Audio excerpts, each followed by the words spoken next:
Bwana Yesu asifiwe. Karibu katika ibada ya asubuhi inayokuja kwako na mimi Pastor Miamba, na tunaenda kusoma leo na kujadili kidogo kwa habari ya asubuhi. Maana ya asubuhi tukisoma katika kile kitabu cha Ayubu sura ya 38 na ule mstari wa 12, maandiko yanasema, je, umeiamuru asubuhi tangu siku zako zilipoanza? Umeyajulisha mapambazuko mahali pake? Tunaona maandiko yanaeleza kwa habari ya kuamuru asubuhi, kuiamuru asubuhi. Toka siku zilipoanza umeiamuru asubuhi. Sasa tunapoangalia katika Biblia kuna asubuhi za aina mbili. Kuna asubuhi ya muda, lakini pia kuna asubuhi ikieleza mwanzo kwa maana ya mafuta, upako. Na hapa kilichokuwa kikiongelewa sio asubuhi ya muda, bali naongelea asubuhi ya mwanzo kwa maana ya mafuta ya upako. Je, umeamuru mafuta katika mwanzo wa siku yako? Umeamuru mafuta katika kazi za mikono yako? Umeamuru mafuta ya Roho Mtakatifu? Je, umetiisha anga?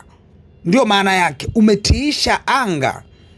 Anga hili linawakuwa anga.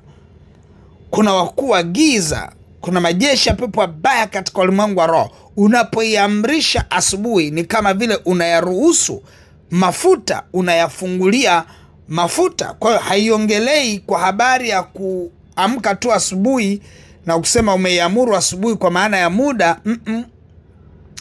Umeyaruhusu mafuta yaanze kumiminika kupambana na vitu vilivyo mbele yako. Umeyaruhusu mafuta kumiminika kuanza kukupa ushindi katika vita iliyo mbele yako. Sasa lazima ujue ya kwamba mafuta ya asubuhi yanamaanisha mafuta ya kuitengeneza siku yako kwa maana ya mwanzo, upako, alfa, mwanzo wa kufanikiwa kwako katika kila siku. Ndio inaongelea asubuhi. Kwa hiyo tunaona asubuhi hii inayoongelewa hapa ni tofauti na ile asubuhi ya kitabu cha Mwanzo katika uumbaji. Ikawa jioni, ikawa asubuhi, siku ya kwanza. Haimaanishi ile asubuhi ile. Hii ya Ayubu inamaanisha mafuta, kuyaruhusu mafuta yaende yakashughulike na baraka zako za kila siku zilizoamriwa na Bwana. Umeamuru asubuhi yako kwa maana ya umeyaruhusu mafuta yaende yakakusemee katika baraka zilizoamriwa ndani ya siku hiyo. Na ndio maana unaona asubuhi huwa inatengenezwa. Asubuhi sio mapambazuko. Yale mapambazuko ni asubuhi ya siku, lakini asubuhi hii hutengenezwa na mtu. Kwamba unaweza ukaianzilisha na kuipa nguvu. Unaitengeneza asubuhi yako, unatengeneza mafuta yamiminike kwenda kukushindia. Wewe unaenda kazini, iamuru asubuhi yako. Maana yake amuru mafuta toka mwanzo wa siku yako yamiminike kukupa ushindi kazini kwako. Wewe unayefanya biashara, amuru asubuhi yako. Kwa lugha nyingine, amuru mafuta yamiminike kwenda kukupa ushindi katika biashara yako. Wale wateja wakubwa, mataikuni wa biashara waliobeba utajiri, wale ambao wamebeba fedha nyingi, wakujilie kwenye biashara yako. Maana yake ni nini? Unaiamuru asubuhi yako, unaamuru mafuta ya kuunganishe na watu waliobeba baraka zako za siku. Unaiamuru mafuta.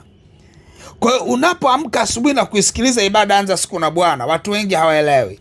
Unaamka muda mwingine asubuhi, unaenda kuisikiliza ibada jioni, unapishana na kile ambacho kimekusudiwa katika asubuhi. Kwa maana ibada hii ni ya asubuhi kwa muda, lakini inaamrisha asubuhi ya mafuta, kwamba ni lazima kuwe kuna mafuta yanayoanza na wewe katika kila program yako utakayoifanya siku nzima. Lazima kuwe kuna mafuta yatakuwa ambatana na wewe, yatakuwa kusemesha, yatakuwa kufundisha, yatakuwa kukupa divine connection, yatakupa muunganiko wa kimungu. Mafuta yatakuwa kukupa baraka, yatakuwa kufungulia baraka.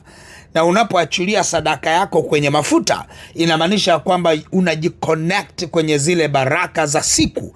Una connect maisha yako kwenye mafanikio. Maana ya kujiconnect katika ulimwengu wa roho, unapoiruhusu asubuhi yako kwa kuiachilia ibada yako njema iliyokamilishwa na sadaka yako, unaruhusu baraka kukujilia. Mwingine ananiambia, sasa mchungaji, mimi nitafanyaje sasa? Kila siku nitakuwa natoa sadaka. Je, wewe hutamani kila siku kubarikiwa?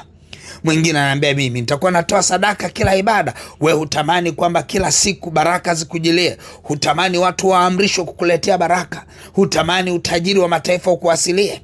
Hutamani neema itembee na wewe siku nzima? Iamuru asubuhi yako, kwa maana ya mapambazuko yako. Kwa lugha nyingine, kwa maana amuru mafuta ya kuanza na wewe, connect na watu waliozibeba baraka zako. Nataka nimshukuru Mungu. Baba, katika jina la Yesu Kristo wa Nazareti, Mungu aliye hai, tunakushukuru kwa neema. Asante kwa ufahamu, asante kwa maarifa, asante kwa siku uliyoifanya ambayo tutaifurahia na kuishangilia, kwa ajili ya yale mafuta yanayomiminika, kwa ajili ya kutuconnect na baraka zilizoamriwa kwa siku ya leo. Mungu aliye hai, mapambazuko yetu kwa maana ya mafuta yanaenda kumtisha mkuu wa anga, mkuu wa giza, majeshi ya pepo wabaya katika ulimwengu wa roho, mipango ya nguvu za giza, plani za kipepo. Unatisha plani zote na zikae kimya. Mipango yote ya giza ikae kimya. Uchawi wote ukae kimya. Mamlaka zote za giza zikae kimya kwa jina la Yesu. Baba, nakushukuru kwa neema izidio sana. Asante kwa upako wako na nguvu zako. Asante kwa kibali chako Mfalme. Sifa na heshima vyote vya kwako. Tunalibariki na kuliinua jina lako, ni katika jina la Yesu Kristo wa Nazareti. Amen. Baba, asante kwa maana kila anaenda kwenye biashara yake amefanikiwa. Asante Baba kwa ajili ya kila anaenda kwenye kazi mahali ameajiriwa amefanikiwa. Asante kwa ajili hata ambaye yuko nyumbani, ambaye ametulia nyumbani siku ya leo amebarikiwa katika jina la Yesu Kristo wa Nazareti. Amen. Mafuta ya Roho Mtakatifu yamemiminika sasa. Endelea kuyaogelea mafuta hayo kwa baraka kubwa sana. Nataka unapopata jambo ambalo linakushuhudia ya kwamba umebarikiwa, nataka uje kwa ushuhuda. Nataka uandike ushuhuda wako. Andika message, shuhudia kile Mungu amekufanyia siku ya leo. Shuhudia vile Bwana amefungua milango siku ya leo. Unapozidi kushuhudia, unafungua milango mingine. Unapokaa kimya, unaihatarisha milango kufunga. Kwa hiyo utakuja kwa ushuhuda, utasema nini Bwana amekifanya siku ya leo. Unapoimaliza siku yako, shuhudia kile Mungu amekifanya. Mungu wangu akubariki sana. Basi tutaikamilisha ibada hii kuiruhusu asubuhi, kwa maana ya mapambazuko, kwa maana ya mafuta, upako uende pamoja na wewe. Utaikamilisha ibada kwa sadaka yako, utaiachilia kwenye ile lipa namba ya M-Pesa ambayo ni 577876 au namba za mawasiliano 0713842123 au 0744982517. Mungu wangu akubariki na uwe na wakati mwema. Amen.